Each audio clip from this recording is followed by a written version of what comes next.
Welcome to Writing the Wrong Way, where we talk about how writing works, how writers work, why the best writers risk being strange. And one of the great writers that we've had in the past, of course, is H.G. Wells. H.G. Wells wrote so many seminal works of science fiction, The Time Machine, War of the Worlds, the two big obvious ones. But one of the other great Wells stories is, of course, The Island of Dr. Moreau. And I want to analyze The Island of Dr. Moreau a little bit for you here. In the course of doing so, I'm going to talk about psychoanalysis and psychoanalytic theory. I think that psychoanalytic theory is a really fascinating approach to literature. I don't know how useful it really is in terms of your psychology, but it's a very useful analytical approach in other respects. And I'm going to talk a bit about Zizekian interpretations of psychoanalytic theory. I'm going to give you a bit of context and an explainer. So if you don't know what psychoanalytic theory is, I'm going to kind of break it down quickly and simply for you in its broad terms as far as the concept of the big other is concerned, and how Zizek might be using this, how Lacan kind of uses this. It's an idea that comes out of Freud, although he's not really saying this precise thing. But then, of course, I'm moving it all towards talking about The Island of Dr. Moreau. I think The Island of Dr. Moreau is a brilliant and fascinating book in a lot of ways, and it's a great thing to look at for writers, in part because it has this, I think, brilliant thematic structure that's very complex, but also in many ways subdued. There is, I think, a really complicated way to read The Island of Dr. Moreau, which is how I would like to read it for you here. I'm going to kind of analyze it, give you my take on The Island of Dr. Moreau.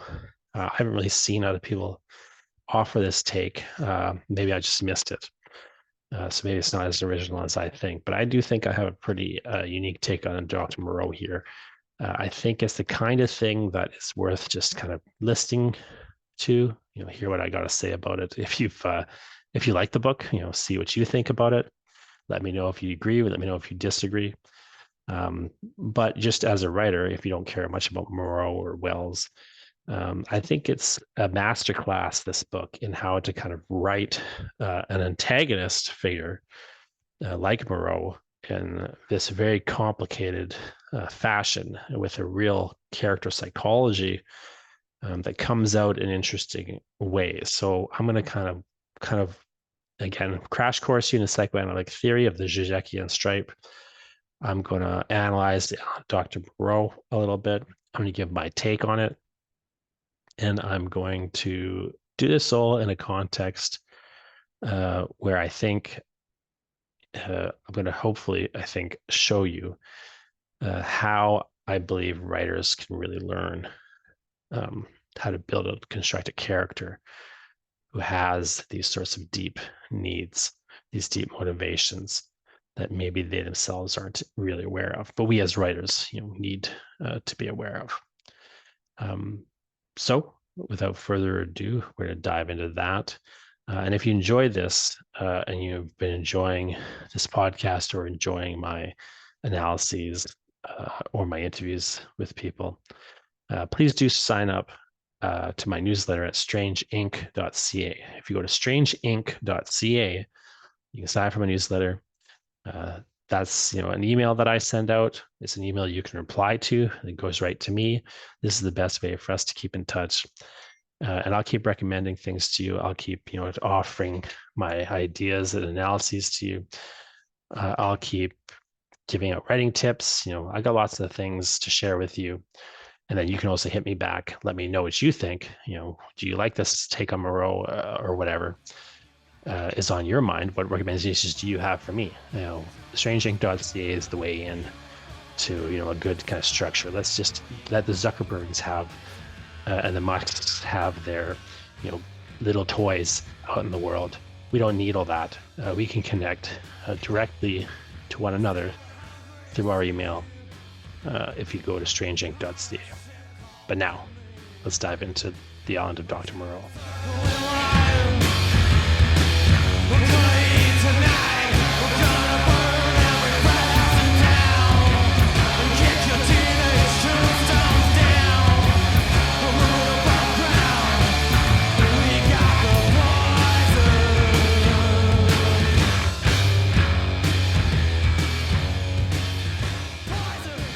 to take some of Zizek's, Slavoj Zizek's ideas,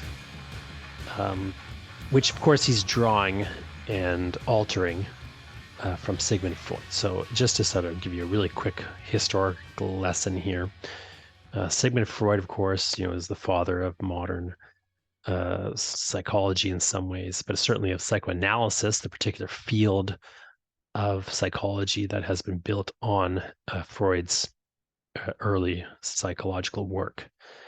So Freud invented psychoanalysis. You can jump down the line and see other people refining it or pulling it in different directions, or abandoning it for their own thing, as Jung to some degree did. But there's a real clear line to a modern figure like Zizek, who is really taking psychoanalysis, divorcing it in some ways from psychology, and utilizing it in philosophy. Zizek's specific interest as a philosopher, and he is primarily a philosopher, is in dialectical materialism and certain Marxist and Hegelian notions, which he has combined with the work of Lacan, who is another major figure in psychoanalysis. Lacan follows Freud and reinvents Freud for his era, this postmodernist, post-structuralist era in the mid to late 20th century. Zizek follows Lacan and is again reinventing psychoanalysis for the modern day. And without getting further into the deep dive on Zizek, let's just simply say here we have a reinvention of psychoanalysis, a reinvention of Freudian theory, specifically designed to be of use in literary and film analysis and in cultural studies.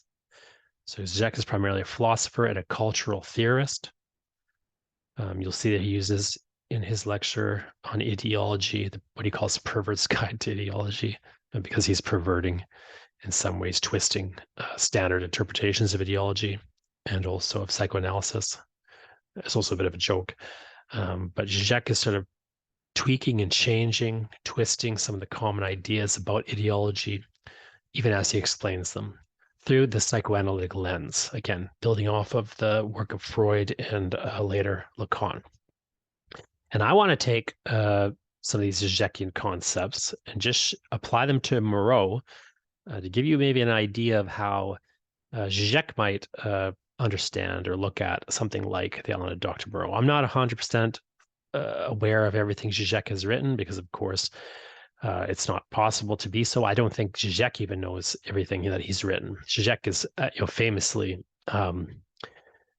criticized often for rewriting himself. He sometimes will, if you read a Zizek book, actually I wrote a book where one time I quote Zizek, and in the citation, I actually found two different books where he had the exact same text verbatim, where he'd quoted himself, or what people call self-plagiarism, which of course is a ridiculous term, and people often use it to criticize Zizek. So I don't know exactly what Zizek has said, or if he said anything about Moreau. I'm not aware of anything he said directly about the element of Dr. Moreau.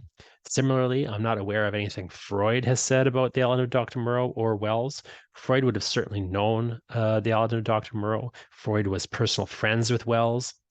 But nevertheless, what I think I want to do here, just to one, give us a reading of the element of Dr. Moreau, but two, show you how psychoanalysis, particularly the Zizekian form of psychoanalysis, can be applied to a literary text like the element of Dr. Moreau. Now, you can do this kind of reading with other texts. That's the whole point of looking into psychoanalysis as a literary theory. If you look at the element of Dr. Moreau, and if you look at Zizek's lecture, his explanations of some of these core psychological concepts, one of the terms he brings up is the notion of the big other. So the big other is this other, so in psychoanalysis, we talk about subjects, I'm a subject, you're a subject. you're instantiated as a subject. You have in other words, a consciousness.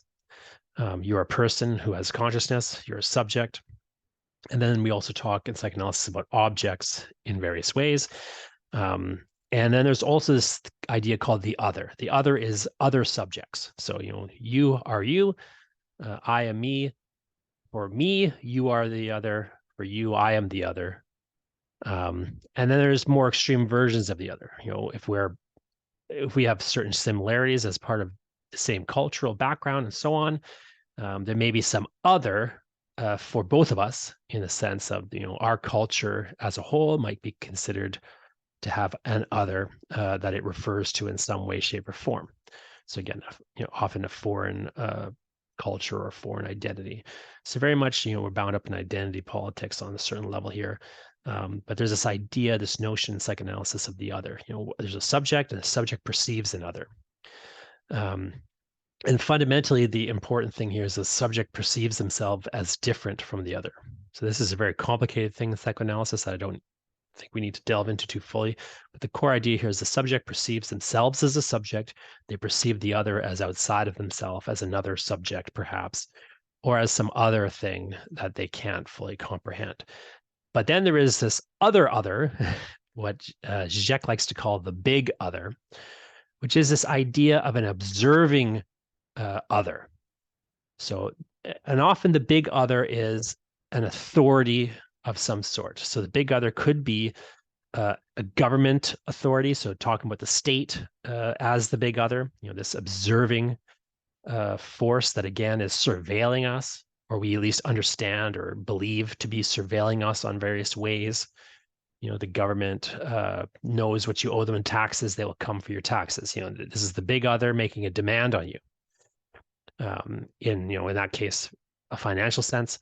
But also there's, the big other as a surveiller of morality or legality. The big other, the state has created laws that you must observe the laws. The state has its agents, these smaller others, the police, for example, to enforce the laws. And again, there's the subject feels at the mercy of the big other in particular ways. The subject feels observed by the big other in particular ways. And so on. And again, I use the state as the example of the big other, but anything else could be the big other as long as it fits a structural position. So often in religious viewpoints, God is the big other. The two great big others in psychoanalysis are God and the state. But technically speaking, a lot of other things could be the big other. Your corporate boss, the CEO is the big other in a manner of speaking. Even if the CEO is a person in the company you work for, even if the CEO is never present, even if you don't even know who the CEO is, there's a level at which you feel observed by that person in terms of they have their agents, your boss perhaps, who is managing you, who is observing you, and if you perform improperly, you have the idea that the big other will destroy you. Right? You will be punished by maybe your boss or HR or whatever, but they're representing this other thing that gives them authority. So this idea that authority doesn't reside precisely where you're being punished from so much as it resides in this other position. Again, Thomas Hobbes gave us a metaphor of the Leviathan, right? The state as the king as the representative of God. Which itself is a representative of law or whatever you want to call it. So there's a few essential observations that Zizek makes about the big other that he covers in that lecture. Now let's just jump to Moreau for a second. There's obviously a clear way in which, in the Island of Dr. Moreau, Moreau himself is operating as the big other for those animal men, right? He's transformed through vivisection these animals into these quasi-human figures. And for those creatures, Moreau is the big other. He is the source of authority. They have this prayer to him. His is the house of pain, etc. And then also notice, as Prendrick notices, that the authority that is in Moreau is extended beyond his presence. So even when he's not around, they feel observed by him. Even when he's not obviously in charge or control of something, like the ocean, they consider him to be in charge or in control of it. His is the lightning flash. His is the great ocean, right? There's this idea that Moreau is himself representing some larger authority that they can't comprehend. They can only envision, what could be causing the lightning flash in terms and through, Moreau. So there's a level at which he is a other for them in a simple way, like he's not them, he's someone else. But more importantly, he's the big other for them. He represents some larger thing that they can't fully grasp. So there's a sublime dimension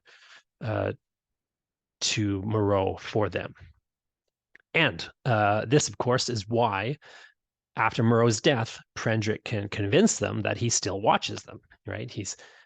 Moreau, the human having died, doesn't matter on a fundamental level because what he represents has not died. There's this way in which the big other still lives. In fact, it lives more fully, and Prendrick, again, is presenting this idea.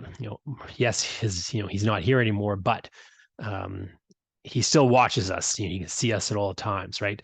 There's a level at which, even though Moreau is absent, he's now in a way more present for them as the big other. Now, eventually, that goes away, right? And this is an idea that is also very common in psychoanalysis. And Zizek doesn't get into it in the particular lecture on the ideology that you might have seen in the Perverse Guide to Ideology. He doesn't get into this particular idea. But there is an idea in psychoanalysis, particularly in Lacanian, Zizekian brand of psychoanalysis, that the other has to die twice, right? So the thing that you perceive directly in your life to be the representative of the big other has to die. Moreau has to die. But then additionally, the big other as a concept has to die for you to become free of it. In fact, there's a way in which if the local representative, like if Moreau dies, then the big other gets more alive. It becomes sort of this, it gets this zombie life, it's this, in a sense, more powerful, just like a zombie is, harder to kill than a human in some literature and film. So the big other has to sort of die twice. When a concept dies, it comes back in a sort of zombie form. This is an insight drawn from Freud, right? That the repressed returns. You might feel like when you're a kid, you believe the doll is alive. You grow up, you repress that idea. It turns out the doll's not alive. I understand that now. Freud argues, well, you don't just discard that belief. You would just repress it. You push it down. It's always with you. And it comes back in certain moments. It comes back, when you see the thing late at night in the weird light, and it looks like it's looking at you. And now that it's come back, the repressed has returned. You have a horror reaction. It's as if you thought you didn't believe in this, but actually you do. Zizek is pulling an idea from Lacan that Lacan is pulling from Freud here, although he's not articulating it, as clearly as we can see in the Moreau example. The big other dies, or the representative of the big other dies, but the big other is still alive. It's this conceptual, abstract authority that you feel is looking at you, even when your boss isn't there. You act as if he was there watching, right? In a manner of speaking. Now, that is a very standard psychoanalytical reading of the Island of Dr. Moreau. To see Moreau as a representative of the big other and to explain psychoanalytical concepts through the Island of Dr. Moreau. And that's useful as far as it goes. But Zizek would go further, and I would like to go further. Again, I don't know exactly what Zizek would say, but I would say, and I think probably Zizek would agree with me in this instance, I would say that the real question is not this question of, how is Moreau the big other? I think the real question in this book is, for what, or rather, what is the big other for Moreau?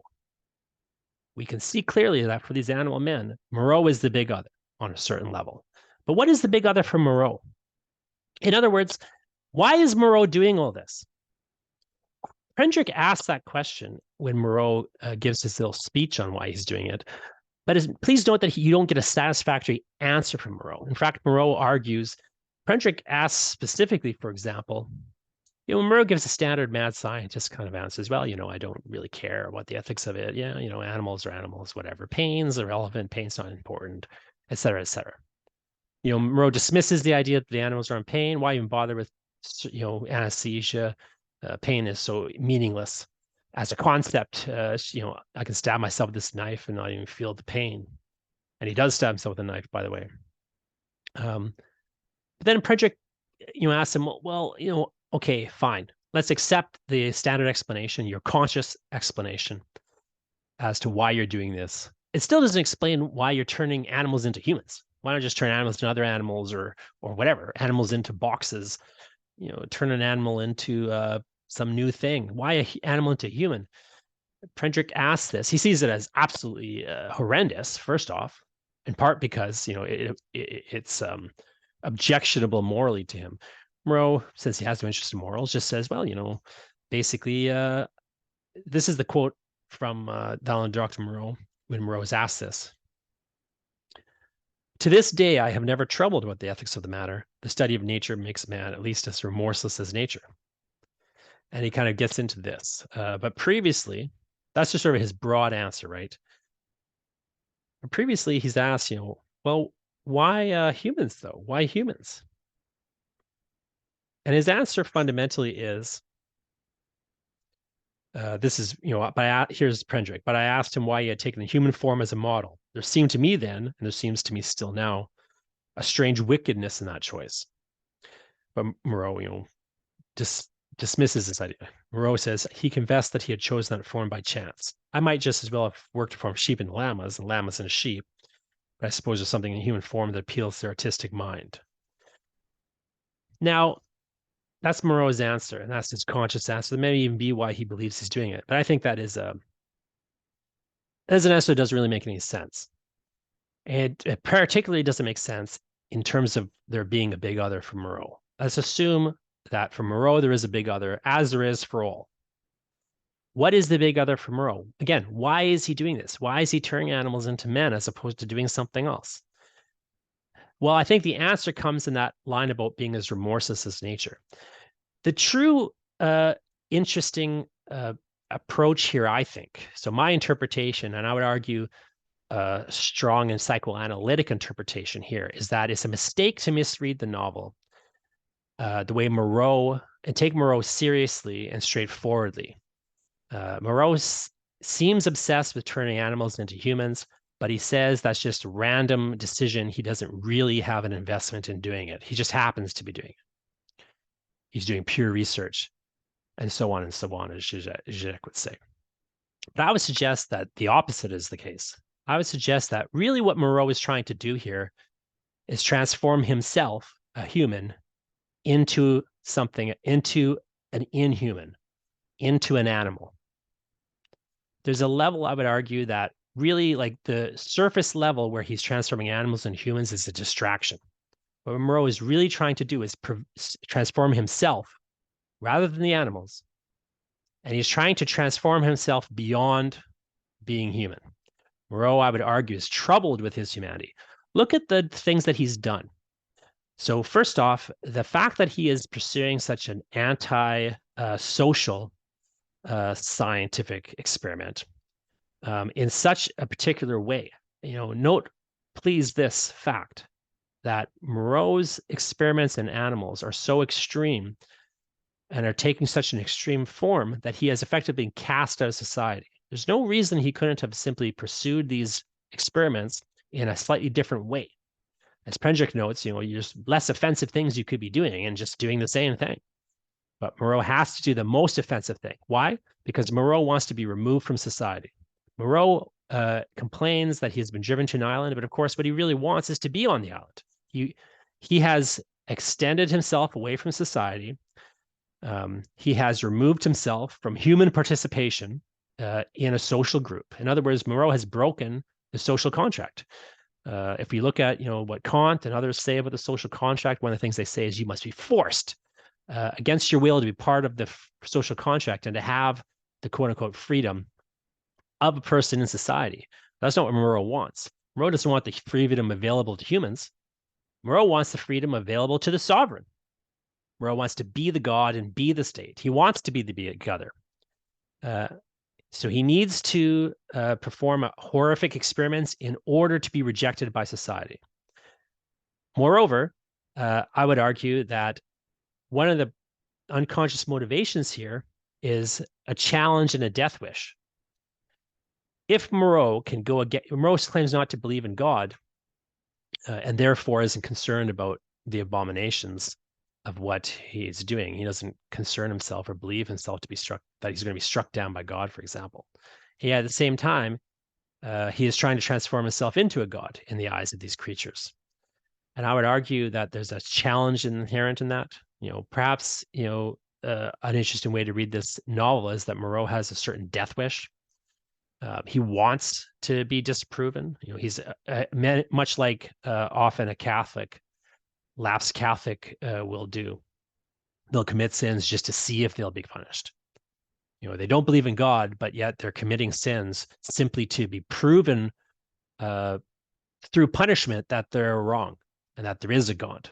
And often they become disappointed fundamentally when they're not punished, because, as Zizek often says, the sort of path towards atheism in many respects he claims is through Christianity. You just wake up one day and be an atheist, but sort of the more hardcore manner into being an atheist is to go through Christianity, to believe in the death of God, and then in a sense fully believe, as opposed to just put on this appearance of belief that we have. In Christianity, you have the appearance of a belief in the death of God, but in reality, of course, the death of God is proof that God lives, even more fully, again, as the big other. If you were to doubly identify with God's death, then you move into atheism. As Zizek notes, that it's hard for people to start there, if only because, according to evolutionary psychology, we have this vestigial way in which our brain wants to believe in things like God. Again, we need the big other, even as atheists, in a manner of speaking, is how Zizek would put it. And often the big other, but the hard thing, as Zizek notes, is for us to realize that there is no big other. Even if there is a God, it's not the God we're envisioning precisely, right? The God that is watching, with great interest when we're doing minor things. Right? The state does not truly care much of what we do. One of the interesting aspects of paranoid conspiracy regarding vaccines in recent years, as you have this conspiracy that the government wants you to take vaccines for different reasons. Often the paranoid version of that is that the government is trying to control you through giving you a vaccine, and they're going to take control of your life. But fundamentally, if you step back, again, in what area does the government not already have control of your life? You go to work, you pay your taxes. What more do they need from you? You're so exhausted from going to work and paying your taxes that you don't necessarily have time to do anything else. Your free time, you're not, for the most part, invested in taking down the government. And in fact, even when you do invest yourself in taking down the government, you're working to take down the government actively proves its authority. It gives them an excuse, in a manner of speaking, to use you as an example. Now, of course, there's real actual forms of protest that might be possible. But Zizek would note that, so much of this kind of paranoia is in some ways a distraction, a way that we're distracting ourselves. We maybe subscribe to the paranoid conspiracy that the government's trying to do various things in order to control us, because we don't want to admit that we're already offering total obedience. We're already totally obedient to the state, to the sovereign, to God, whatever you want to, whatever your big other is. You're already acting as if it's observing you, controlling you. And even the smallest, so that in some ways, the only way to sustain that obedience is by pretending that there's some other control that they don't already have. So for Moreau, I would argue, just bringing it down to like a simpler scale of the book, I might argue that Moreau really, although he maintains and presents superiority and a lack of belief in the big other, really is acting as if what he truly wants is to transform himself beyond humanity. He feels inferior. He has a death wish. He seems to have a sadistic interest in transformation, but he also claims to be disinterested in pain. Well, clearly this isn't true. Either he has a massive interest in pain and a sadistic attention to these animals that he's paying. He finds pleasure in their pain, or, and I might, actually suggest this is the better reading. Perhaps Moreau is a masochist, but one that, unfortunately for him, cannot feel pain. He stabs himself with a knife at one point in the novel and claims that it doesn't hurt him because he's just mastered himself and has figured out how to do it in such a way that there's no pain involved. I might suggest that Moreau has a secret inferiority complex that is hidden below his superiority complex that he presents. I would suggest perhaps that he is a masochist who just wishes beyond hope to extend himself to the point where he'll be punished and will be visited with pain, and yet he's unable to receive the pain he wants, and so he sadistically inflicts it on others, hoping that they'll pay him back with pain, with punishment. I would suggest in many ways that Moreau is, although he claims not to believe, invested in the idea that there is some big other. There's a state that has cast him out. There's a God that will come punish him. Somebody who truly, owns the ocean, who truly is in control of the lightning storm, and that he just hopes beyond hope will stop him. And yet, the true pain and the tragic aspect of Moreau is that, nobody comes to stop him. There is no punishment. Even when he dies, he doesn't prove the existence of a big other so much as become that thing temporarily. And then even, that immortality that he temporarily receives, even that, dies as the animals devolve and just stop being afraid of him. So again, Moreau may present human superiority. He presents the idea that humans are superior to animals. He must transform animals into humans. Why else wouldn't he? He sees nothing wrong with it. He sees them as artistically superior, as well as just generally inherently superior. He presents this, and he even himself, of course, is more superior. Moreau presents the belief that animals are down here, humans are up here. Moreau is above them all. And he has no place in his head for God, for the big other. But I think the psychoanalytical reading that is proper here, and I think makes the book particularly interesting, is to read Moreau as harboring a secret belief in the superiority of animals. All of this activity. What is all this activity for, if not to prove to himself and to the big other that he does believe in the superiority of humans and his self? I mean, it's that protest too much, as Shakespeare might say. He's protesting too much. He's going to exaggerate lengths to establish something that everyone else takes for granted in the society. Everyone in that society of that day just takes for granted that humans are superior to animals, and yet Moreau seems hell-bent on proving it. What I think it starts to offer is this interpretation where we can really read Moreau as fundamentally in his secret heart harboring a belief in the superiority of animals. He's jealous of them, of their ability to operate in a state of nature. He's jealous of how they don't exist in society. He's jealous of how they don't have a belief in the big other. They have actually, in a manner, evolved to a point that he hasn't yet gotten to.